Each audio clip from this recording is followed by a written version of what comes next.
আসসালামু আলাইকুম everyone, welcome back to my channel শান্তি কুকিং রেসিপি। আজকে আমি আপনাদের তৈরি করে দেখাবো একটি মাত্র ডিম দিয়ে দারুণ মজার নাস্তা রেসিপি।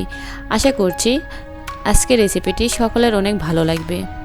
ভালো লাগলে আমার ভিডিওটিতে লাইক, কমেন্ট অ্যান্ড শেয়ার করতে ভুলবেন না।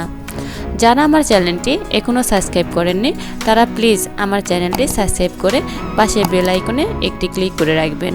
এতে করে আমার পরবর্তী ভিডিও নোটিফিকেশান আপনাদের কাছে পৌঁছে যাবে। তাহলে চলুন শুরু করা যাক আজকের রেসিপিটি। নাস্তাটি বানানোর জন্য একটি বাটির মধ্যে একটা ডিমের সাদা অংশ নিচ্ছি আর কুসুমটাকে আমি আলাদা করে রেখে দিচ্ছি। এবার হ্যান্ড উইক্স দিয়ে ডিমের সাদা অংশটাকে কিছুক্ষণ বিট করে ভালোভাবে মিশিয়ে নিব।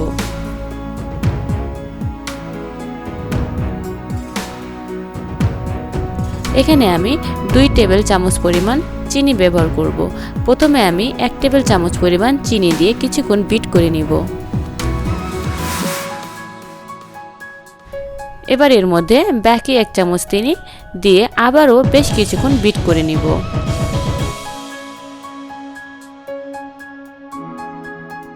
ডিমের সাথে চিনিটা বিট করার পর যখন এইরকম ফোমের মতো হয়ে যাবে, এই পর্যায়ে ডিমের কুসুমটা দিয়ে দিব।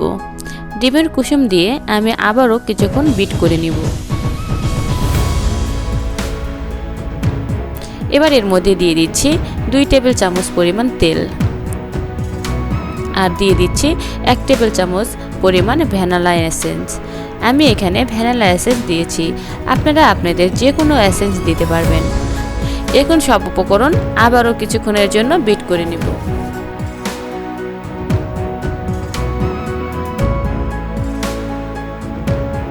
মিশানো হয়ে গেলে একটা চালনির মধ্যে 1/3 কাপ ময়দা ও হাফ চামচ বেকিং পাউডার দিচ্ছি।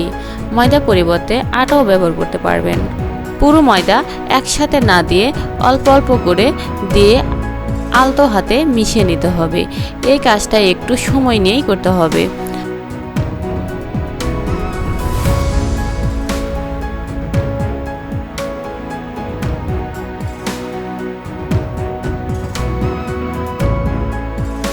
আপনারা দেখতেই পাচ্ছেন আমার ব্যাটারটা কেমন হয়েছে।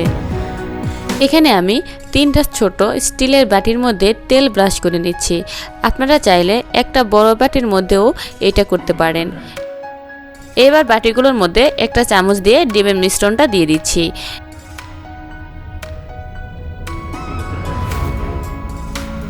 এবার কেকটি বেক করতে চলে যাব। এই জন্য একটা হাঁড়ির মধ্যে একটা স্টিলের স্ট্যান্ড দিয়ে দিয়েছি। এবার হাঁড়ির মধ্যে বাটিগুলো বসিয়ে একটা ঢাকনা দিয়ে ঢেকে দিচ্ছি। এবার চুলার আঁচ লো করে 25 থেকে 30 মিনিট বেক করে নিব।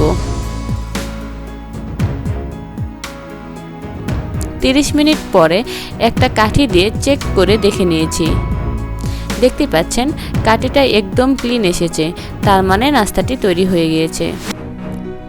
এবার একটু ঠান্ডা হলে বাটিগুলো তুলে নিচ্ছি। এভাবে একটা ছুরি বা চামচ দিয়ে খুব সহজেই কেকগুলো তুলে নেওয়া যায়।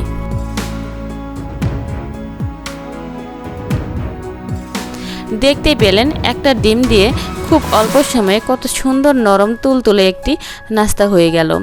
আশা করছি আজকের রেসিপিটি আপনাদের অনেক ভালো লেগেছে। রেসিপিটি আপনাদের কেমন লেগেছে কমেন্ট বক্সে জানিয়ে দিন। আর নিত্য নতুন সবার আগে রেসিপি পেতে আমার চ্যানেলটি সাবস্ক্রাইব করে বেল বাটন ক্লিক করে পাশেই থাকবেন। সবাই ভালো থাকবেন, সুস্থ থাকবেন, আমার জন্য দোয়া করবেন। আল্লাহ হাফেজ।